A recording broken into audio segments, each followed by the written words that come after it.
Vous avez activé le double facteur d'authentification pour tous vos réseaux sociaux? Félicitations, c'est la bonne chose à faire. Mais connaissez-vous la fonction des codes de secours? Non? C'est le sujet de cette vidéo.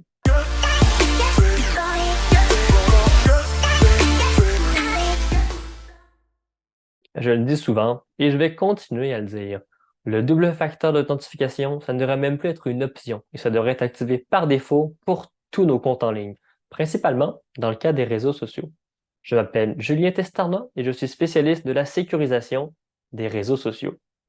Alors, dans la majorité des piratages réussis de réseaux sociaux, eh bien, le double facteur d'authentification n'avait pas été mis en place par la victime. S'il avait été mis en place, le piratage aurait échoué.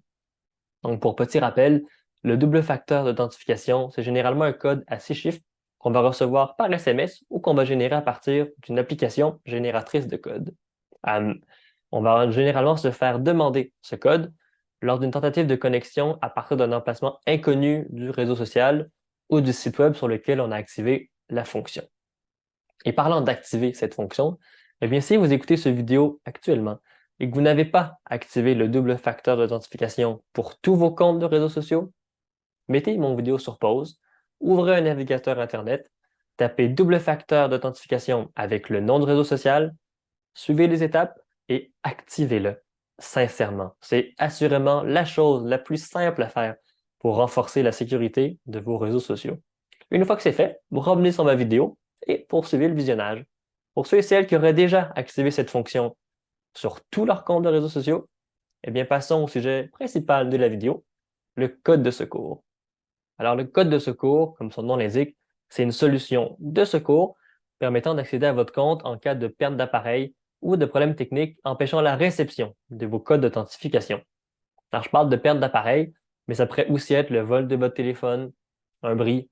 Bref, plusieurs raisons peuvent expliquer que vous ne soyez pas en mesure de fournir le code d'authentification s'il vous est demandé.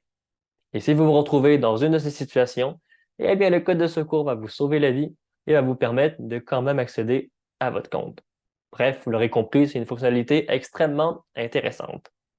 Alors, ces codes de secours, eh bien, ils sont téléchargeables directement à partir des paramètres de votre compte de réseaux sociaux. Alors, je dis ces codes parce que c'est plusieurs séries de codes que vous allez pouvoir télécharger. Et une fois qu'ils sont téléchargés, eh bien, il faut les sauvegarder dans un endroit sécuritaire. Alors, par endroit sécuritaire, j'entends un gestionnaire de mots de passe. Si vous avez un coffre-fort à la maison, imprimez-les, mettez-les dedans. Vous avez un cloud sécurisé, créez un dossier sécurisé et mettez-les dedans. Bref, trouvez un endroit sécuritaire où les sauvegarder. Mais par contre, ce qu'il ne faut surtout pas faire, et je prends la peine de le préciser parce que malheureusement, je l'ai vu beaucoup trop souvent, c'est de sauvegarder les codes de secours dans la mémoire interne de votre téléphone.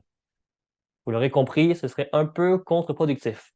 Parce que si vous perdez votre téléphone qui sert à recevoir vos codes d'authentification et que les codes de secours sont dans le téléphone, ah ben, c'est ça, hein, qu'est-ce qu'on fait? Ben, pas grand-chose. Donc, je prends la peine de le préciser parce que, encore une fois, je l'ai vu beaucoup trop souvent.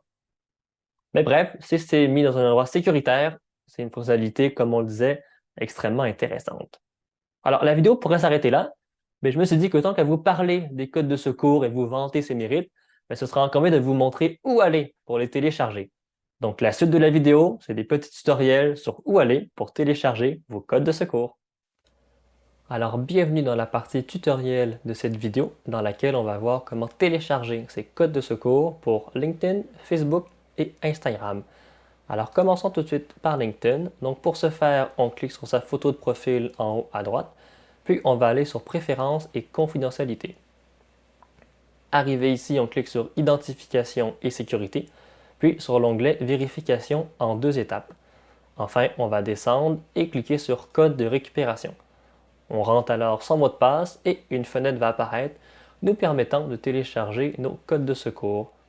Et voilà, c'est pas plus compliqué. Alors là, j'ai fait la démonstration à partir d'un ordinateur, mais sachez que c'est le même principe à partir de l'application mobile. Alors voyons maintenant sur Facebook.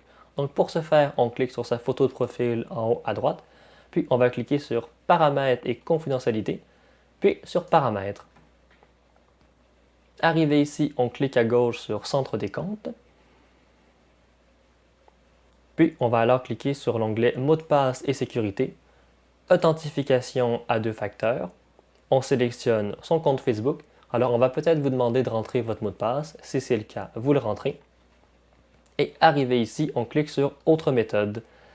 Et voilà, vous aurez l'onglet Code de récupération. Donc, cliquez dessus et une fenêtre va apparaître vous permettant de télécharger vos codes de secours.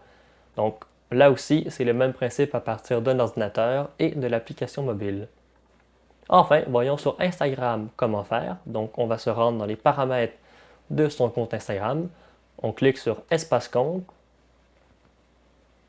Et arrivé ici, ce sera un peu le même principe que sur Facebook. Donc, mot de passe et sécurité. Authentification à deux facteurs. On sélectionne son compte Instagram. Puis, on va sur l'onglet Méthode supplémentaire. Et voilà, vous aurez l'onglet Code de sauvegarde. Donc, on clique dessus. Et comme pour Facebook, une fenêtre va apparaître vous permettant de télécharger vos codes de secours.